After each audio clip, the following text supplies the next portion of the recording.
चलिए जी। तो हम बिडिंग पढ़ रहे थे, हाँ। कहाँ गया हमारा डॉक्यूमेंट? एक्सेल शीट थी। ठीक है, तो क्लाइंट कहता है कि मेरा 50,000 का बजट है और मेरा 5,000 रिक्वायर्ड रिजल्ट है, कि एटलीस्ट मेरे पास जो विजिटर्स आए, ये चीजें हमेशा बजटेड होती हैं। ऐसा नहीं है कि अगर उसने 5,000, हमने 5,000 बजट किया या एस्टिमेट किया तो इतने ही आएंगे। तो हम, लेकिन हम मैक्सिमम बिड कितने की कर सकते? Cost per visit. ठीक है। अच्छा, इसके अंदर एक चीज और होती है गूगल में, आप ऐड पे कहीं देखेंगे कि कहीं पर विजिट लिखा होगा और कहीं लिखा होगा पर माइल विजिट या पर माइल व्यू। ठीक है, माइल का मतलब 1,000 होता है। तो 1,000 के ऊपर हम 10 रुपये पे करेंगे, या 1,000 व्यूज के, को ज्यादा व्यूज और रीच के लिए होता है। जब 1,000 व्यूज आएंगे या रीच आएगी तो हम इतना अमाउंट पे करेंगे। ठीक है। वो जब तक वो नंबर नहीं क्रॉस होता वो पेमेंट डिडक्ट नहीं करता। लेकिन हमारे पास एक बजट आ जाता है, वो चाहे हम माइल व्यू पे लगा रहे हो या पर व्यू पे लगा रहे हो। तो पर माइल व्यू पे या पर व्यू पे या पर विजिट, इस वक्त हम लोग सर्च इंजन वाली कैंपेन बना रहे हैं, तो पर विजिट के ऊपर हम मैक्सिमम 10 रुपीज दे सकते हैं, क्योंकि अगर हमने इससे ज्यादा बिट कर दिया तो पूरा अमाउंट यूटिलाइज होने के बाद भी 5,000 रिजल्ट हमें नहीं मिल पाएंगे। क्योंकि जैसे ही हमारे रिजल्ट, फॉर एग्जाम्पल अगर मैं इसको 20 पे कर दूं,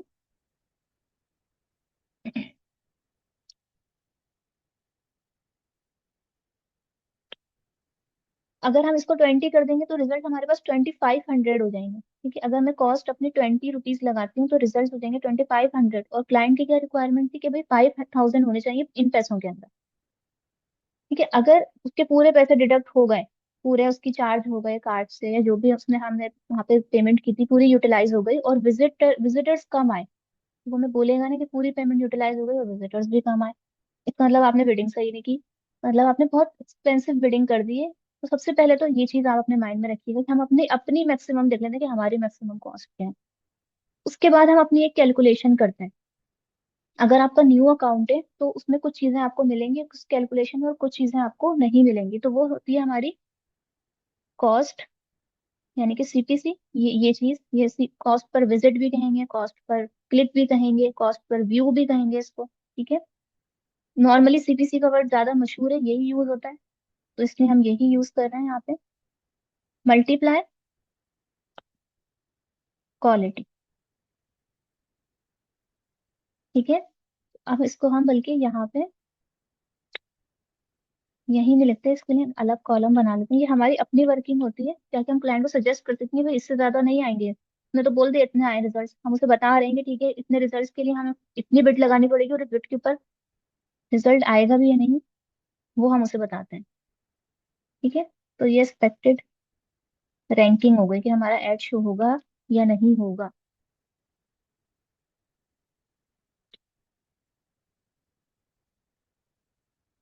अब सीपीसी हमने क्या रखा? 10 रुपीज। अब हमारी जो क्वालिटी है इसकी होती है रैंकिंग, यानी कि 1 से लेकर 10 तक की एक रैंकिंग होती है क्वालिटी के अंदर, जो हमें नहीं पता कि हमें कितनी मिलने वाली है। लेकिन क्योंकि हमने एसईओ पढ़ा है तो हम एटलीस्ट थोड़ा सा अंदाजा तो लगा ही सकते हैं। और इससे भी ज्यादा अच्छा है, हमें आइडिया होता है हमारे प्रीवियस एड्स के रिजल्ट से कि हमारे प्रीवियस एड ने कैसा परफॉर्म किया था।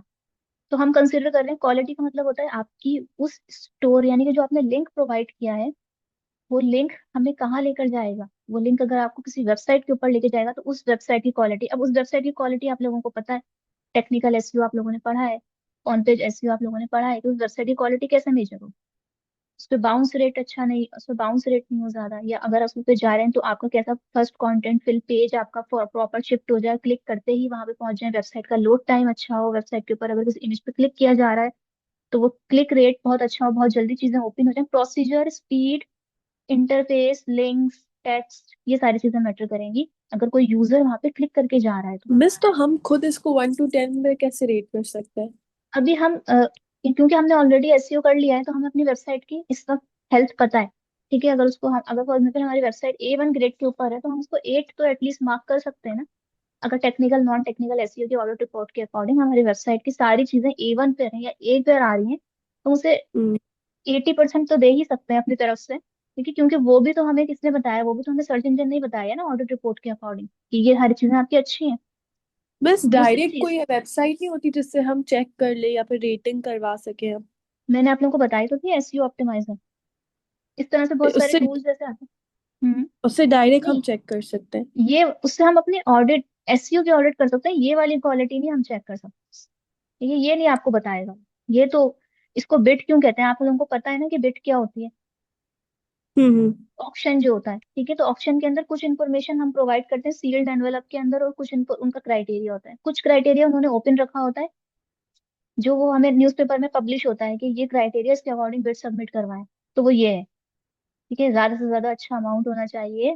दूसरी चीज आपका जो कंटेंट है, ठीक है, एक तो हो गया लिंक, यानी कि अगर एंगेजमेंट है तो आप क्लिक करके कहाँ जाएंगे। दूसरा, जब वो एड शो हो रहा है तो उसके साथ कोई पिक्चर होगी, कोई हेडलाइन है, कोई डिस्क्रिप्शन है, कोई वीडियो है, कुछ आपने लगाया होगा ना, एड बनाया होगा कुछ अपना, उसकी क्वालिटी कितनी अच्छी है, वो कितना रेलेवेंट है। ठीक है, तो ये चीजें, ये दो चीजें देखी जाती हैं कि आपके डेस्टिनेशन और आपका एक्चुअल एड जो आपने डिजाइन किया है वो कितना अच्छा है।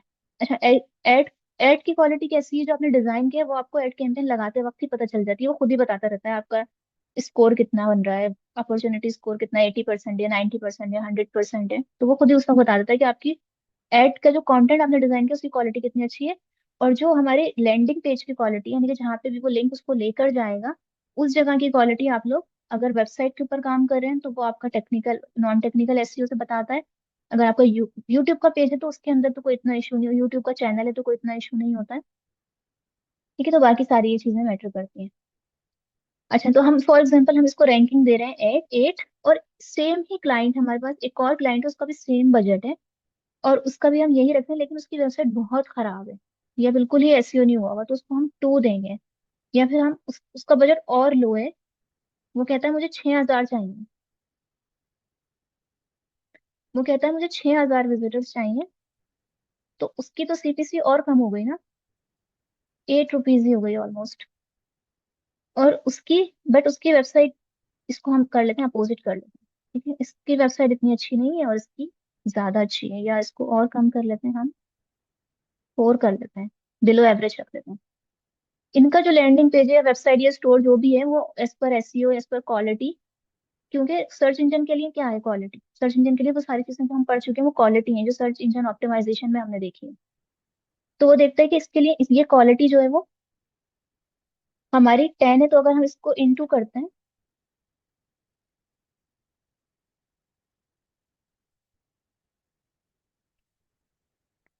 तो इसका क्या बन रही है रैंकिंग, या इसका रैंकिंग स्कोर क्या बन रहा है, 40%, और इसका बन रहा है 64, जबकि बिड तो इसकी छोटी है। तो ठीक है, जरूरी नहीं है कि अगर आप बिडिंग कर रहे हैं तो सिर्फ होल एंड सोल जो भी आपका सारा क्राइटेरिया वो ये कि आपने कितना बड़ा अमाउंट बिड किया है, लेकिन इस चीज पे भी बहुत मैटर करेगा कि आपकी जो, जहाँ पे आपकी सोर्स है, जहाँ पे आप लेके जा रहे हैं क्लाइंट को, वो क्वालिटी, और जो आपने कंटेंट बनाया उसकी क्वालिटी कितनी इंपॉर्टेंट, वो मैटर करेगी आपकी, कि आपका एड विजिबल होगा या नहीं होगा। अब कोई क्लाइंट ये कहता है कि नहीं, आप इसी पे लगा दें 10 रुपीज, आप कह रहे हैं कि 10 रुपीज के ऊपर चांसेस बहुत कम है एड आपकी, क्योंकि आपकी रैंकिंग बहुत खराब है, तो 10 रुपीज से भी बढ़ानी पड़ेगी आपको, ताकि यहाँ पे ये थोड़ा सा एक्सपेक्टेड बढ़ जाए। फॉर एग्जाम्पल हम उसे कहते हैं कि आप इसको बिडिंग को अपनी 20 रुपीज के ऊपर लेकर जाएं, ताकि यहाँ पे थोड़ा चांसेस 80 तक तो चले जाएं आपकी रैंकिंग, आपके एड की शो होने के। बट वो कहता है नहीं, आप इसको 10 पे ही रखें, तो आप उसे बता देंगे कि चांसेस कम है, बहुत 40% चांसेस है। तो ऐसा होगा कि हो सकता है कि उसका एड सिर्फ कुछ 20-25 हजार लोगों को ही शो हो, लेकिन अमाउंट भी फिर उसी के अकॉर्डिंग डिडक्ट होगा, पूरा अमाउंट डिडक्ट नहीं होगा। क्लियर है यहाँ तक सबको कि बिडिंग का कॉन्सेप्ट क्या होता है? जी। चलें, तो इसमें कोई बहुत मुश्किल चीज नहीं है। मैं आप लोगों को, मैंने स्टार्टिंग में बताया था कि जितना ज्यादा किसी चीज को, इसको बबल बनाया हुआ है कि ये बहुत मुश्किल और बहुत पता नहीं क्या चीज है, कि अगर आपने सीख ली तो आप दुनिया पता कर लेंगे, तो ऐसा नहीं होता। ठीक है, हर चीज के अंदर एक लॉजिक होती है, एक रिसर्च होती है, और आपकी सबसे इंपॉर्टेंट चीज आपका कॉमन सेंस और आपकी ऑब्जर्वेशन होती है। ठीक है, तो ये सारी चीजें अगर आप सीख लेंगे तो टूल्स यूज करना कोई मुश्किल चीज नहीं होती है। अच्छा, यहाँ पे अगर मैं चेक मार्क करूंगी तो मेरे पास यहाँ पे ये ऐड करने का, यानी कि बजट का, इसको हम कैप भी कहते हैं, यानी कि बजट का कैप, यानी कि मैं पर क्लिक या पर विजिट के ऊपर 20 रुपए से ज्यादा या 10 रुपए से ज्यादा नहीं दूंगी। ठीक है, लेकिन अगर मैं इसको ओपन छोड़ दूं, मैं इस पे यहाँ चेक मार्क नहीं करूँ, ठीक है, तो ये उन लोगों के लिए जो पहली पहली बार ऐड लगा रहे होते हैं, तो वो सिर्फ हम एक्सपेरिमेंट करते हैं। कोई नया ऐड अकाउंट है या नया क्लाइंट है बिल्कुल, तो हम उससे कहेंगे कि भाई हम पहले एक दो एक्सपेरिमेंट ऐड लगाएंगे, और हम ये देखेंगे कि आपके ऐड अकाउंट के ऊपर, आपकी वेबसाइट के ऊपर किस तरह के रिजल्ट्स आ रहे हैं, और फिर उसके बेसिस के ऊपर हम क्वालिटी जज कर सकते हैं, उसकी बेसिस के ऊपर हम बिड लगा सकते हैं। तो एक छोटा अमाउंट के साथ हम ओके। इसको बहुत ओपन ठीक। भी रखते हैं, कि अगर हमने 5,000 का एक ऐड लगाया है, तो 5,000 के ऊपर अगर हमारे पास 10 विजिटर्स आए, तो हम समझ जाएंगे कि क्वालिटी में मसला है, और बिड बहुत हाई जा रही है, यानी कि बहुत बड़ी लगानी पड़ेगी। लेकिन अगर हमने 5,000 का कैप लगाया और हमारे पास 5,000 ही, फॉर एग्जाम्पल ऐसा कम होता है, विजिटर्स आ गए, तो हमें पता चलिए क्वालिटी भी बहुत अच्छी है, और बिड भी जो है वो बहुत छोटी, यानी कि 1 रुपीज की लगाने से भी काम हो जाएगा। ठीक है, तो इसको आप चेक मार्क उसी सूरत में करें जब आपको कैप लगाना है, यानी कि जब आपको किसी कस्टमर ने ऐसा टारगेट दिया हुआ है, भाई मुझे 6,000 ही विजिटर्स चाहिए, वरना मेरे पूरे पैसे खत्म नहीं होने चाहिए। लेकिन अगर आप अपने बिजनेस के लिए कर रहे हैं, ओपन रखेंगे, ज्यादा अच्छे रिजल्ट्स आते हैं, क्योंकि हमें नहीं पता कि बाकी सबने उसी कीवर्ड के ऊपर क्या बिड की हुई है, तो हम इसको ओपन रखते हैं। लेकिन अभी हम यहाँ पे चले, इस पे एक बिड अमाउंट लगा देते हैं। अच्छा, अब यहाँ पर है adjust your bidding to help acquire new customer. आप अलाउ कर रहे हैं गूगल को कि अगर अगर कुछ एडजस्टमेंट की जरूरत पड़े तो वो खुद से उसको एडजस्ट कर दे। ठीक है, कन्वर्जन वैल्यू को बढ़ाने के लिए अगर बिड बढ़ानी पड़े तो वो उसको खुद से बढ़ा दे। ठीक है, तो अगर आप इसको अलाउ करेंगे तो वो आपकी बिड को खुद ब खुद बढ़ा देगा। ठीक है, और अगर आप उसको अच्छा। अलाउ नहीं करेंगे तो फिर वो जो आपने फिक्स अमाउंट उसे दिया है वो रखेगा। और हम मैक्सिमाइजेशन के ऊपर जाते हैं अगर हमारे पास बजट अच्छा होता है या हमने ऑलरेडी एक्सपेरिमेंट किया होता है।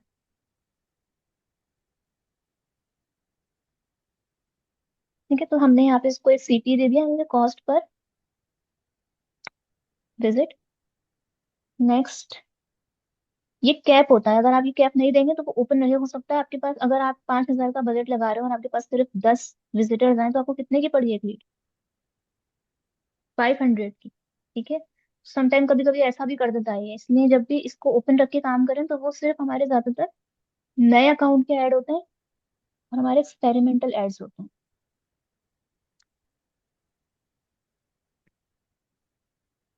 और अभी तक देखिए हम कैंपेन की ही सेटिंग कर रहे हैं सारी। कैंपेन के अंदर हमारा बजट सेट होता है, हमारा ऑब्जेक्टिव सेट होता है, हमारी एड्स की टाइप्स जो होती हैं, आप अपना ऐड कहाँ दिखाना चाह रहे हैं।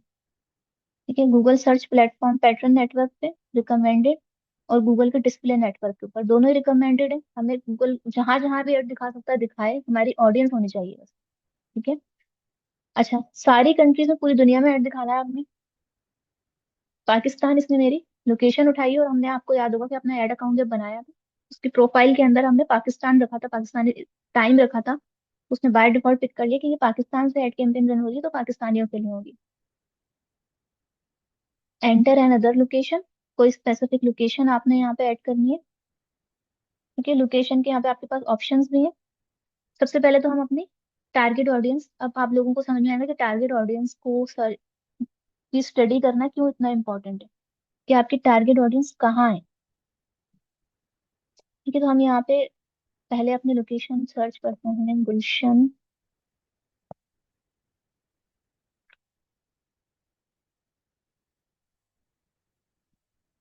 गुलशन इकबाल, सिंध, पाकिस्तान। ठीक है, आपको पूछ रहे हैं इसको इंक्लूड करना है, एक्सक्लूड करना है, या इसके नियर बाय में आपने ऐड लगाना है, तो हमें इसको इंक्लूड करना है।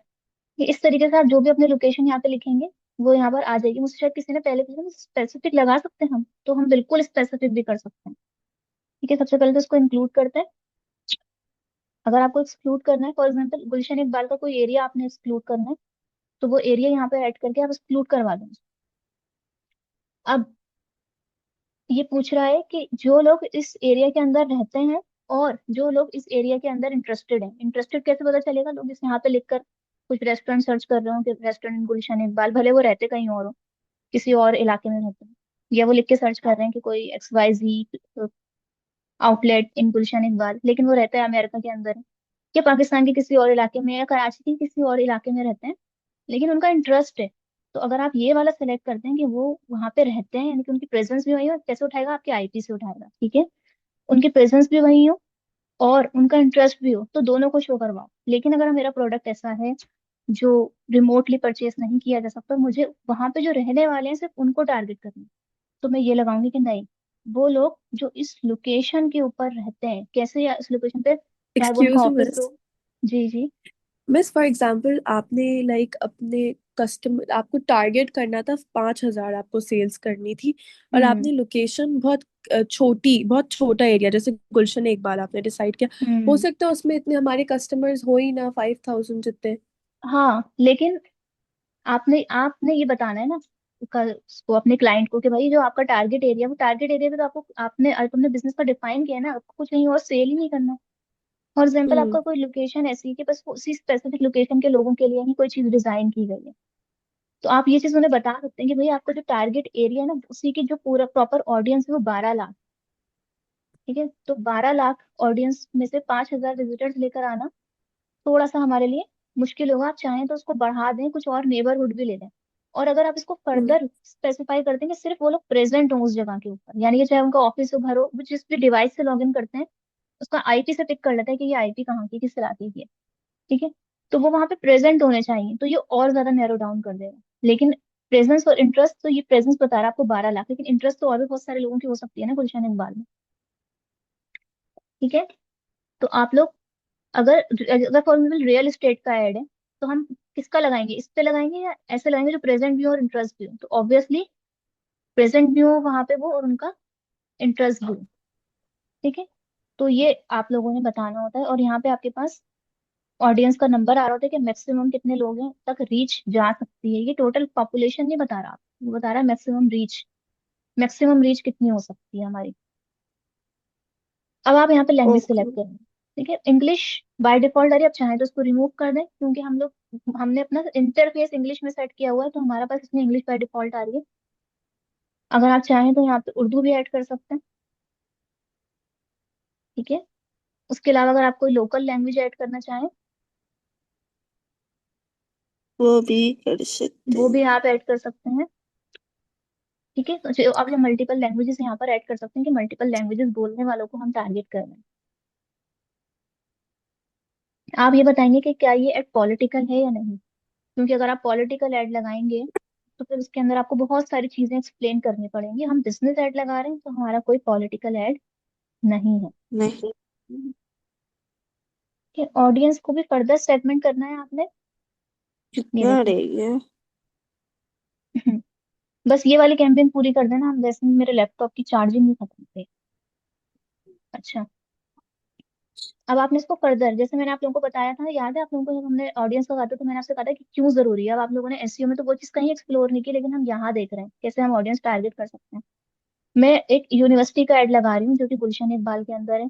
तो हम ये देख रहे हैं कि गुलशन इकबाल के अंदर ज्यादातर इंग्लिश और उर्दू बोलने वाले लोग रहते हैं। ठीक है, तो हमने यहाँ पे ये लैंग्वेज सेलेक्ट की, हमने गुलशन इकबाल, और वो लोग जिनका यहाँ पे इंटरेस्ट भी है, क्योंकि यूनिवर्सिटी तो लोग दूर से भी आ सकते हैं ना, किसी और इलाके से भी आ सकते हैं।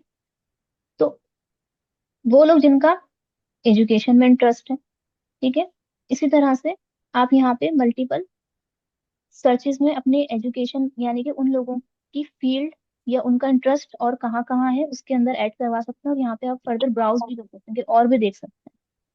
ठीक है ना, who they are, what their interest and habits are, ये आप जितना एक्सप्लोर करेंगे ना, आज की क्लास में अगर इसको एक्सप्लोर करेंगे, इसमें कितने ऑप्शंस हैं अपनी ऑडियंस को टारगेट करने के लिए। वो क्या ज्यादा रिसर्च कर रहे हैं आजकल। हम देख रहे हैं कि वो ज्यादा सर्च कर रहे हैं एजुकेशन, क्योंकि इस पे हमने लगा दिया है। कौन है वो लोग? ठीक है, उनका पेरेंटल स्टेटस क्या है, फॉर एग्जाम्पल पेरेंट्स होने चाहिए। पेरेंट होने चाहिए क्योंकि हम पेरेंट को टारगेट कर रहे हैं। पेरेंट कितने बड़े बच्चों के, 13 से लेकर 17 साल तक के बच्चों के। फॉर एग्जाम्पल की हमारी टारगेट कैटेगरी है कि इन लोगों के लिए जो डिसीजन लेने वाले होते हैं वो पेरेंट्स होते हैं एजुकेशन से रिलेटेड। ठीक है, उनका एम्प्लॉयमेंट क्या होनी चाहिए। ठीक है, कंपनी साइज, इंडस्ट्री, किस इंडस्ट्री के लोग होने चाहिए। तो वो सारी चीजें आप डिटेल टारगेटिंग कर सकते हैं जितनी अच्छी आपने अपने ऑडियंस के ऊपर रिसर्च की होगी। ठीक है, एंड देन नेक्स्ट।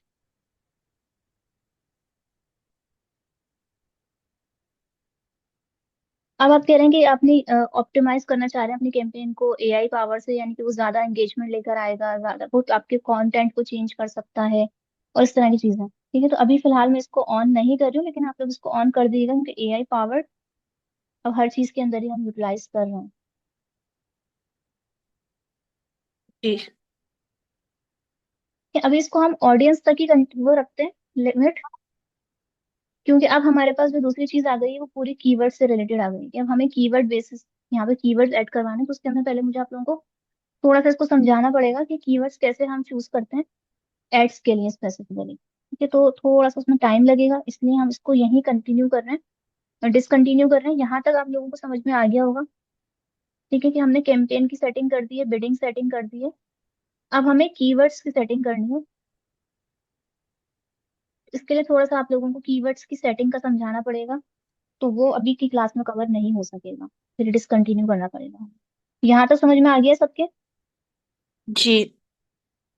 अब आप लोग ये करिएगा कि आप लोग एटलीस्ट यहाँ तक की सेटिंग तो चेक करिएगा, अपने पास जाके प्रैक्टिस करिएगा इसकी थोड़ी सी, इसमें एक्सप्लोर करें ऑप्शंस, ऑडियंस के टारगेटिंग के ऑप्शंस एक्सप्लोर करें।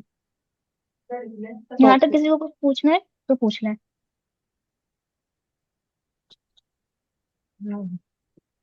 चलें, क्लास एंड कर रहे हैं, फिर इंशाल्लाह कल की क्लास में इसको कंटिन्यू करेंगे। ओके, अल्लाह हाफिज। अल्लाह हाफिज। अल्लाह हाफिज।